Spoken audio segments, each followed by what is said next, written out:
4 weeks ago. At my wife's family barbecue. Her sister said something I won't forget. If you disappeared tomorrow, no one would even notice. 38 guests. Lakeside estate. Polished wood deck. Catered brisket.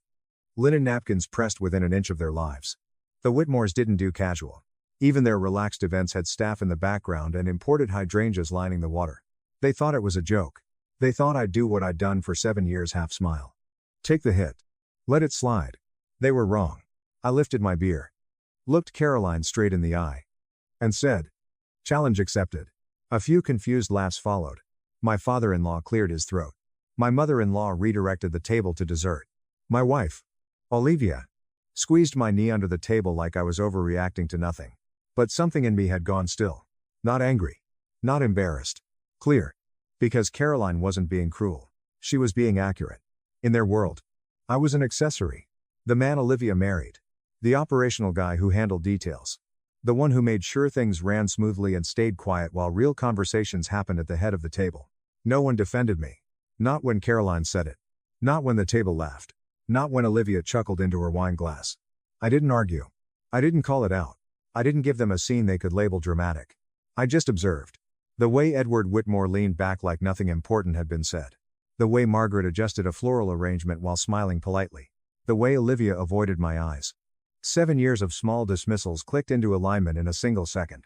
If you disappeared tomorrow, no one would notice. That night, I stopped trying to be noticed. By Sheshja. The next morning, I had a plan. By the end of that day, Daniel Whitmore would no longer exist. And when I reappeared a year later, not in their house. Not at their table. But in a room they had no power over, they would look at me differently. Not because I demanded respect. Because I no longer needed it from them. My name is Daniel Mercer. It was Daniel Mercer long before it ever became Daniel Whitmore. I'm 33 years old. For 7 of those years, I was married to Olivia Whitmore, daughter of Edward Whitmore. Managing partner of Whitmore and Cole Private Equity in Charleston, South Carolina. Old Southern money. 3 generations in finance. The kind of family where their last name closed deals before numbers were even discussed. I wasn't born into that world. I grew up in Macon, Georgia. My father ran a small HVAC repair business. My mother worked double shifts as a nurse at a county hospital. We didn't have connections. We had schedules. We had invoices. We had work. I earned a scholarship to the University of Georgia. Studied hospitality operations and commercial property management. I liked systems. Logistics. The mechanics behind beautiful spaces. While other students chased prestige internships, I chased efficiency, how to turn an underperforming property into something profitable and elegant at the same time. I met Olivia during my senior year. I was bartending at a members-only golf club outside Savannah. She ordered a gin martini. Clean. Precise. She noticed the property redevelopment book under the counter. "You actually read that?" she asked. "I build things." I told her. "At least I plan to." She liked that answer. 3 months later, we were inseparable. Away from her family. She was different. Less curated. Less polished. We talked about building something together. About creating a life outside the expectations attached to her last name. 6 months after graduation, I received an offer from a boutique hotel group in Dallas. Assistant operations director. $72,000 base salary. Clear executive track. The same week, Olivia's father invited me to Charleston. Family proximity matters. Edward told me over bourbon in his study. Opportunities open when you're present. Olivia asked me to stay close. "My family is everything," she said. "We can build here." So I turned down Dallas. I accepted a mid-level operations role at a small waterfront event property in Charleston. $46,000 a year. $26,000 less than the offer in Texas. I told myself it was temporary. Strategic. It wasn't. 2 years in, Caroline launched a tech platform connecting luxury venues with vetted vendors. She needed family investment to attract outside capital. Edward turned to me at dinner. "You understand operations. Does it have potential?" "It does," I said honestly. "But the interface needs refinement." Caroline smiled like I'd just validated her thesis. 2 weeks later, she asked if I'd invest. I had $41,000 in savings. Years of discipline. My safety net. Olivia squeezed my hand under the table. "It's family." I wired $28,000. No speech. No ceremony. Just numbers leaving my account. 18 months later, the startup collapsed. Caroline transitioned seamlessly into a strategy role at her father's firm. When I asked about the investment, she looked almost amused. "That's what family does," she said. We support each other. That same year, Olivia quietly accumulated $15,000 in credit card debt after a failed retail concept she'd experimented with. She didn't want her father to know. I'll handle it, I told her. I paid it off. My balance dropped to zero. I told myself marriage meant absorbing impact. The erosion wasn't dramatic. It was incremental. At family gatherings, I wasn't seated near Edward when business conversations started. I was placed near distant relatives or out-of-town guests. When I offered insight on property valuation or operational scaling, Edward would respond with, "In high finance, Daniel, it works a bit differently," as if I needed a tutorial. Margaret would adjust my jacket before dinners. Maybe something more understated for the club. She'd say, "We don't want to look like we're trying too hard." Caroline corrected my pronunciation of European wine labels. Laughed when I used the wrong fork at formal settings. Small things. Public things. Olivia rarely intervened. Not cruelly. Just passively. That was worse. I became infrastructure. Useful. Replaceable. Silent. At work, I stopped pitching bold redevelopment concepts. At home, I stopped pushing back. I adapted my tone. My clothes. My opinions on restaurants. Politics. Art. I learned when to speak and when to let conversations move around me. My college friend Marcus visited once. 3 years into my marriage. We grabbed coffee downtown. "You good?" he asked. Studying me. "You don't sound like you." I brushed it off. But that night I sat in my car longer than necessary before going inside the Whitmore house. Not because I was afraid. Because I was tired. Not tired of working. Tired of calibrating. By year 7, I wasn't fighting for space anymore. I was managing around my own absence. So when Caroline said, "If you disappeared tomorrow, no one would notice," she wasn't wrong. In their ecosystem, I had already been minimized. The only mistake they made was assuming I would keep accepting it. The barbecue ended at 4. By then, my decision had already been made. Not emotionally. Not impulsively. Strategically. The drive home was quiet. Olivia scrolled through her phone. Occasionally reading out details about an upcoming charity gala her mother was hosting. I watched the road. I replayed the moment at the table, the laughter. The ease of it. The absence of consequence. "You've been quiet," she said, finally, as we pulled into the driveway. "I'm thinking." "About what?" I turned off the engine. Looked at her. "When Caroline said no one would notice if I disappeared, did you think that was funny?" She exhaled. Already tired of the conversation. "Daniel. It was a joke."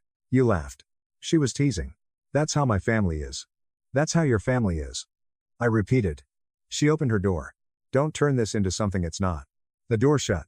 Conversation over. For her. That night she went to bed at 10. Early Pilates class. I stayed downstairs. Not pacing. Not spiraling. Just sitting at the kitchen island in the dark. I opened my laptop at 10. No dramatic searches. No rage-fueled typing. Apartments in Charlotte. Furnished. Month-to-month leases. Commercial property acquisition listings. Divorce attorneys in Charleston. I created a document titled, I listed assets. Joint accounts. Outstanding bills. My contributions over 7 years. Screenshots of bank transfers from the Caroline investment. The $15,000 credit card payoff. Mortgage splits. Utility history. Not to argue. To close cleanly. At Doy's Prezecha. I transferred copies of every financial document to a private encrypted drive. I drafted a short letter. Clinical. Direct. No blame. No accusations. The plan was fully formed. I would take exactly half of what was legally mine. Not a dollar more. I would prepay my portion of upcoming bills. I would document every transaction. And I would leave without confrontation. Because the most dangerous thing you can do in a power imbalance is remove yourself without asking permission. I closed the laptop and sat in silence. This wasn't anger. This was alignment. Olivia's alarm went off. She showered. Dressed. Kissed my forehead. "Love you," she said automatically. "Drive safe." I replied. Her car pulled out of the driveway at 6. I waited 60 seconds. Then I stood up. Challenge accepted. The house was silent. No speeches. No hesitation. I called Marcus. He answered on the second ring. "You good?" "I'm leaving today," I said. Pause. Not shock. Not questions. "What do you need?" "A truck. 2 hours of muscle. Discretion." "I'm on my way." Sishawu. He was in the driveway with a rented cargo van and black coffee. We didn't talk about feelings. We started packing. Bedroom first. Only what was mine. Not the tailored jackets Margaret had suggested. Not the watch Edward gifted me for joining the family. Just the clothes I'd bought before the Whitmores curated my closet. My laptop. Hard drives. Portfolio binders. Framed photo of my parents standing in front of my father's HVAC truck. College diploma. Marcus picked up a crystal decanter from the living room shelf. Yours. He set it back. Everything that actually belonged to Daniel Mercer fit into 6 boxes and 2 duffel bags. 7 years reduced to cargo space. At Zech. I sat at the kitchen table with my laptop. Joint account balance. Losh Armayan. Baba Sisher. I ran the math twice. Senchi Imayan. Sibai Arsher. I transferred exactly that amount into the separate account I had maintained quietly for years, the one Olivia had once suggested we simplify into a joint structure. Then I opened our shared expense spreadsheet. Mortgage due in 12 days. Lanshangyi Bamayan. My half. Itsenling Wushamayan. Utilities average. My half. HOA quarterly fee. My half. I scheduled payments totaling $1,510. Covering my share of every outstanding obligation. Marcus leaned against the doorway. You could take more. I won't. After everything you put in. That's the point. Clean exits don't leave leverage. I took screenshots of every transfer. Saved PDFs. Created a folder labeled documentation. Add-in Sprezicha. I printed the letter. Olivia. I'm taking time away to reassess this marriage. I've transferred only what is legally mine and prepaid my portion of all current obligations. My attorney will contact yours regarding next steps. Daniel. No accusations. No emotional inventory. Next to it, I placed a second sheet of paper. If you disappeared tomorrow, no one would even notice. Caroline Whitmore. July 23rd. Lakeside Estate. Approx. 38 witnesses. Facts only. Then I removed my wedding ring. I didn't stare at it. Didn't weigh the symbolism. I slid it off and placed it on top of the letter. Metal leaving skin. At Doisprezecha. The van was loaded. I walked through the house once more. White walls. Open concept kitchen. Furniture chosen from Margaret's preferred designer. Framed photos from Whitmore charity galas. None from my side of the family displayed prominently. I locked the door behind me. No note on the fridge. No dramatic goodbye. We were on I-26 heading north. I didn't look back when we passed the exit toward the Whitmore estate. My phone began vibrating. Olivia. Ignored. Then again. Ignored. Then a string of messages. Where are you? What is this? Call me right now. This is insane. My mother is asking questions. No mention of the barbecue. No mention of Caroline's comment. No acknowledgement. We crossed into North Carolina. The welcome sign flashed past the windshield. For the first time in years, I felt oxygen hit the bottom of my lungs. Not freedom, control. I checked into a short-term corporate rental in Charlotte at 6. Modest. Clean. Anonymous. Marcus set the last box inside the apartment. You sure? He asked. I've never been more sure. He nodded once. No lecture. No doubt. After he left, I sat on the edge of the unfamiliar bed and turned my phone back on briefly. 34 missed calls. I read the preview texts without opening them. Daniel. This is humiliating. You're overreacting. We can talk when you calm down. At least tell me where you are. No accountability. No ownership. I powered the phone off again. Took a shower. Ordered takeout. And slept 8 uninterrupted hours. No negotiation. No recalibration. No performance. Daniel Whitmore was gone. Daniel Mercer was operational again. Charlotte didn't welcome me with drama. It welcomed me with routine. That was enough. The first week was logistics. New bank account at a regional credit union. New phone number. Mail forwarding through a P. I updated my LinkedIn quietly, no announcement. No new beginnings post. Just a clean line. Hospitality operations and property redevelopment Charlotte. NC. I wasn't running. I was repositioning. Within 10 days. I had 3 interviews. The 4th was the one that mattered. Harbor Crest Holdings. A boutique hospitality group that specialized in distressed historic properties.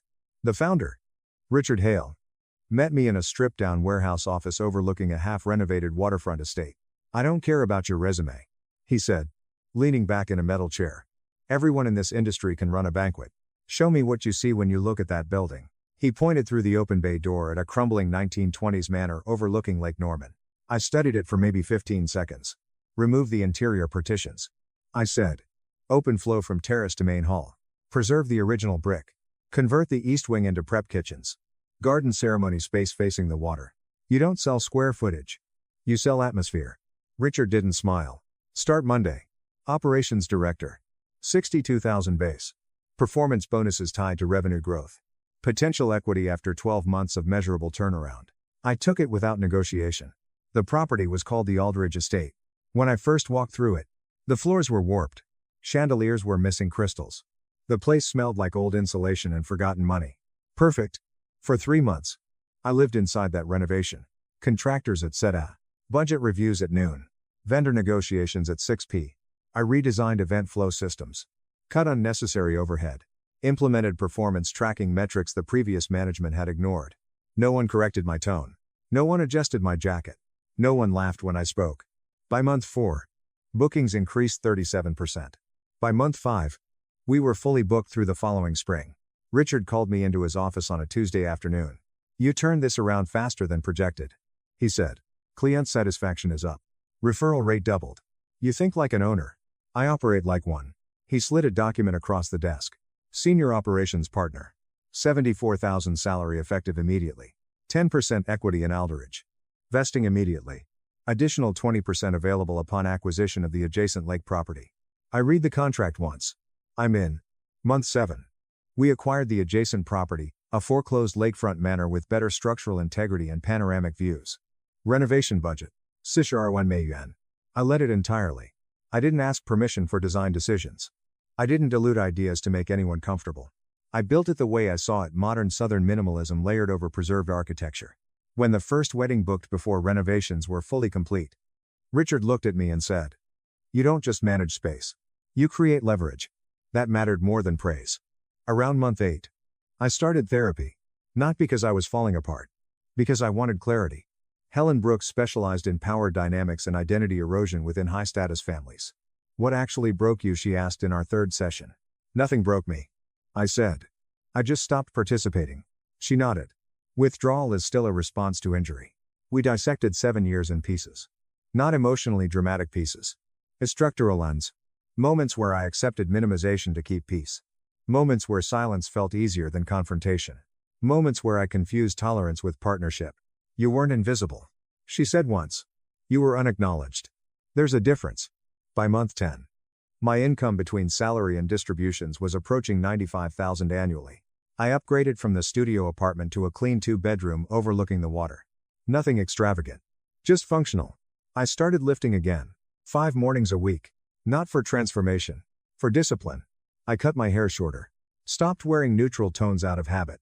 Invested in tailored suits that fit my frame instead of someone else's aesthetic. The biggest change wasn't external. I stopped anticipating criticism. I spoke without pre-editing. In month 9, I met Lauren. She was an architect working on a mixed-use development downtown. We met at a contractor, networking dinner. She asked what I did. I redevelop properties. I said, I build them into something better than they were. She nodded. I like people who fix structures instead of complaining about them. We kept talking. She never once asked about my ex-wife's family name. Never once measured my worth against old money. If I didn't text for 12 hours because I was on site, she assumed I was working. Not withdrawing. It was quiet. Respectful. Uncomplicated. By month 12, Aldridge Estate and the new lake property renamed Crestview Manor were booked 18 months out. Combined revenue projections exceeded initial forecasts by 22%. Richard called me into his office again. "You've earned the remaining equity," he said. 30% stake in Crestview. Effective immediately. I signed. Ownership changes posture. Not physically. Internally. By August 1 year and 3 weeks after the barbecue, I was no longer reacting to the Whitmores. I wasn't building to prove them wrong. I was building because that's what I do. Then I got a call from an industry contact in Charleston. "Hey," he said casually. "Heard the Whitmore wedding venue burned down. Kitchen fire. Total loss for the season." I paused. "When's the wedding?" "Mid-August. 6 weeks out." "They're scrambling." I opened our booking calendar. One Saturday, in August. Available. The inquiry came 2 days later through our website. Client. Caroline Whitmore. Budget. High 6 figures. Date requested. August 17th. I stared at the screen for a full minute. Richard stepped into my office. "Problem. I know this client." He studied my expression. "You want to decline?" I thought about it. Then I shook my head. "They're coming here," I said calmly. "On my terms." He didn't ask for more. I typed the response. Professional. Neutral. Precise. "We can accommodate August 17th. Venue rental $22,000. Standard peak season rate. All coordination through management. Contract attached. Signed. Daniel Mercer. Owner and operating partner. Crestview Manor. They signed within 48 hours. They had no other option. They had no idea who owned the property. Challenge accepted. 6 weeks before Caroline's wedding. The Whitmores lost their venue. The Magnolia House, Charleston's most established waterfront estate, suffered a late-night kitchen fire in early July. No injuries. Significant structural damage. Indefinite closure. Peak wedding season. August bookings impossible to replace. The hospitality industry is smaller than people think. Word travels fast through planners, caterers, floral designers. Within 48 hours, everyone knew a high-budget Whitmore wedding was suddenly homeless. Caroline's planner expanded her search radius. 50 miles. 75. 100. Fully booked. Except for one Saturday. August 17th. Crestview Manor. The inquiry came through our website on a Wednesday afternoon while I was reviewing quarterly projections. Subject line. Urgent availability request. Bride. Caroline Whitmore. Groom. Ethan Caldwell. Budget. Flexible. Non-negotiable. I didn't react outwardly. I read it twice. Richard stepped into my office and shut the door behind him. You good? I know the bride. Bad blood. Not anymore. He waited. You want to decline? He asked. It would have been easy. Professional. Clean. But declining would have been avoidance. I wasn't avoiding anything. No. I said evenly. We accept. Richard studied my face for a long moment. Then nodded. Then we execute flawlessly. That was always the rule. I responded within the hour. Standard rate. $22,000. Venue rental. Peak season contract. Full payment schedule up front. All communication routed through management. Owner maintains limited availability for direct client contact. Signed. Daniel Mercer. Owner and operating partner. Crestview Manor. The signed contract arrived 2 days later. No negotiation. No questions. They didn't have leverage. Over the next 6 weeks, every detail came through the planner. Floral concepts. Seating charts. Lighting adjustments. Menu tastings. Caroline requested a direct call with the owner to ensure alignment with family standards. My assistant responded professionally. Ownership oversees operations but does not engage in direct pre-event consultation. We scheduled venue walkthroughs when I was offsite. She toured the property twice. We never crossed paths. Every email. Every detail. Every request passed through me. Not to sabotage. To perfect. Because this wasn't revenge. This was business. And I intended for it to be impeccable. 1 week before the wedding, I reviewed final logistics personally. Guest list over 200. High-profile attendees. Media discretion requested. Full privacy clause signed. They were bringing their world into mine. On my property. Under my contract. On my timeline. The night before the wedding. I stood alone in the grand hall of Crestview Manor after the final lighting test. Crystal chandeliers restored to full brilliance. Lake visible through floor-to-ceiling windows. Garden terrace aligned perfectly for a sunset ceremony. This wasn't the man who sat at the edge of the Whitmore table. This was the man who owned the room. I didn't feel anger. I didn't feel triumph. I felt prepared. Caroline once said if I disappeared, no one would notice. Tomorrow, she would notice. Not because I forced her to. Because she would be standing inside something I built. August 17th. Exactly 1 year and 3 weeks after the barbecue. I arrived at Crestview Manor at 5. Ceremony scheduled for 2. Reception at 5. I walked the property alone before staff call time. Garden terrace chairs aligned in clean symmetry. Aisle centered toward the lake. Cocktail courtyard bar stations positioned for smooth circulation. Reception hall lighting programmed to shift from warm gold at dinner to low amber during dancing. Kitchen flow time to the minute. Every detail accounted for. At noon, I gathered the team. Today runs at our standard. I said. No shortcuts. No exceptions. They nodded. They didn't need the speech. They knew how I operated. Black SUVs began pulling into the circular drive. I watched from the upper balcony. Edward Whitmore stepped out first. Same posture. Same controlled authority. Margaret followed. Adjusting her sunglasses. Composed. Evaluating. Olivia stepped out of another vehicle. For a fraction of a second. My breath paused. Then it steadied. They looked smaller outside their territory. The ceremony began. Caroline walked down the aisle in a gown that likely cost more than my first year's salary. The lake shimmered behind her. The setup was flawless. Timing exact. Sound crisp. I stayed out of sight. Not hiding. Waiting. Cocktail hour transitioned smoothly at 4. I stepped into my office and changed. Dark tailored suit. No Whitmore approved restraint. No muted tones. Precision. Presence. Dinner service was underway. I walked into the reception hall. Not rushed. Not theatrical. Measured. Staff parted slightly without thinking. That's when Caroline saw me. She was mid-sentence at the head table. Her eyes locked onto mine across the room. Confusion first. Recognition second. Color drained from her face. Daniel. The word carried farther than she intended. Conversations around her table faltered. Edward turned. Margaret froze. Olivia's fork stopped halfway to her mouth. I continued walking until I reached the bride's table. Professional smile. Controlled tone. Good evening. I said. I'm Daniel Mercer, owner and operating partner of Crestview Manor. I wanted to personally ensure everything meets your expectations. Silence. Not polite silence. Impact silence. Caroline blinked. You own this place. 30%. I replied evenly. Operational control. Edward stood abruptly. This is highly irregular. I turned toward him calmly. Is it? Mr. Whitmore, your daughter signed a standard commercial contract. You're receiving full service at agreed market rate. He searched for leverage. There wasn't any. Margaret recovered first. Social mask sliding back into place. Well, she said thinly. This venue is extraordinary. Thank you. I said. Caroline's jaw tightened. Why didn't anyone tell us? You never asked who owned it. I replied. Only whether it was available. Olivia stood slowly from her chair. Daniel. She said quietly. You look different, I offered. Stronger. Unapologetic. Present. Yes. She finished. I nodded once. You were right. I said. Turning back to Caroline. About something.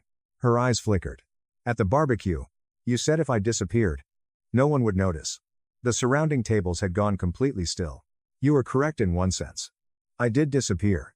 From a place where I was optional. I gestured subtly to the hall, the lighting. The staff precision.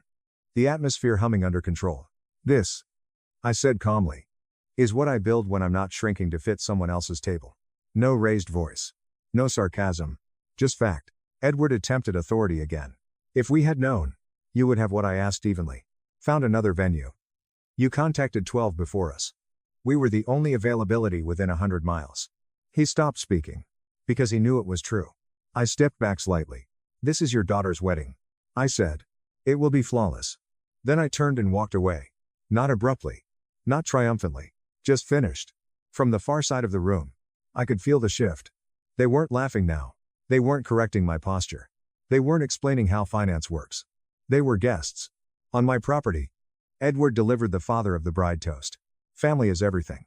He said. I stood near the back wall beside Richard. Comfortable, Richard murmured. The irony didn't sting. It clarified. Olivia approached me near the service corridor. Can we talk? This is a live event. I said calmly. We'll keep it brief. I didn't know. She said. About all this. About you building. I told you for 7 years who I was. I replied. You just preferred the quieter version. Her eyes softened. Regret. Recognition. Too late. The first dance began. Music drifted across the hall. I stepped onto the terrace overlooking the lake. The water reflected gold from the reception lights. I felt no adrenaline. No vindication. Just balance. 1 year ago. I sat at their table. Tonight. They sat at mine. Not because I forced them to. Because I built something they needed. Caroline had challenged me to disappear. I did. Then I built a room too significant to ignore. The reception wound down around 10. Guests filtered toward valet. Laughter softened into tired conversation. The band shifted into slower tracks as staff began discreet breakdown of secondary stations. I stood in my office reviewing final catering numbers when there was a knock on the door. Not aggressive. Measured. Come in. Olivia stepped inside and closed the door behind her. For a moment. Neither of us spoke. She looked smaller than I remembered. Not physically. Structurally, like something foundational had shifted under her. I didn't know you were capable of this. She said finally. Glancing around the office. Then out the window toward the lit terrace. I was always capable. I replied. Just not in your family's format. She absorbed that. I've been in therapy. She said. Since you left. I nodded once. No reaction. I didn't understand what you meant when you said challenge accepted. I thought you were being dramatic. I wasn't. She exhaled slowly. Caroline shouldn't have said that. She said what everyone was already comfortable believing. Silence. I should have defended you. She said. No anger in it. Just acknowledgement. She looked at me directly. Is there any part of you that would consider Trying again? Not now. But eventually. I studied her face carefully. I felt no resentment. No pull. No unfinished thread. Just distance. We didn't fail because of one comment. I said. We failed because I kept adjusting and you kept accepting it. Her jaw tightened slightly. Truth does that. I don't live like that anymore. She nodded slowly. Tears gathered but didn't fall. I see that. That's good. I said. You should. Another pause. I'm moving to Boston, she said quietly, leaving my father's firm. I need space too. That's probably healthy. There was no bitterness in my voice. No ownership. No nostalgia. Just neutrality. She stepped closer. Then stopped herself. I'm sorry I didn't see you, she said. I see myself now. I replied. That's enough. We didn't hug. We didn't shake hands. We didn't drag it out. She opened the door and stepped back into the hallway noise of the reception.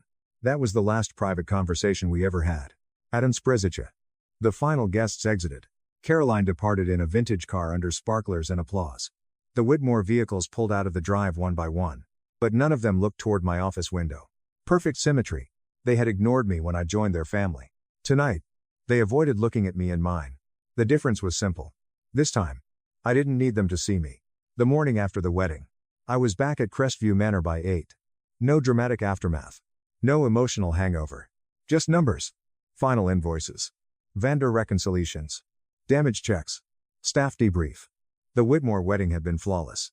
Zero timing delays. Zero complaints. Full payment cleared. Richard stepped into my office around 9. You good? He asked. Better than good. He nodded once. Then he set a folder on my desk. I ran updated projections after last night. 3 direct inquiries already referenced the event. 2 corporate buyouts. 1 luxury planner from Atlanta wants a tour. I leaned back in my chair. Word of mouth. The only currency that matters in this industry. We should adjust pricing, I said. Demand curve just shifted. Richard smiled faintly. Already did. By Tuesday.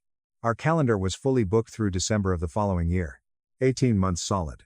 Not because of the Whitmore name. Not because of old money networks. Because the execution spoke for itself. On Wednesday afternoon, Richard called a formal meeting. I've reviewed performance metrics for the past 12 months. He said. Sliding updated equity documents across the table. You've outperformed every benchmark we set. I scanned the paperwork. 40% equity stake. Effective immediately. That's aggressive. I said. It's accurate. He replied. You built this brand. I signed without ceremony. Ownership isn't loud. It's leverage. That evening, I met my parents for dinner when they drove up from Georgia to see the property in person for the first time. My father walked through the reception hall slowly. Hands in his pockets. You did this, he asked quietly. He nodded once. No dramatic praise. Just a firm grip on my shoulder. My mother stood near the lake-facing windows. You look like yourself again, she said. I didn't realize how much that mattered until she said it. I am, I replied. We ate at a small restaurant afterward. No white tablecloths. No curated wine lectures. Just conversation. You ever regret it? My father asked. Leaving. He nodded. I thought about it carefully.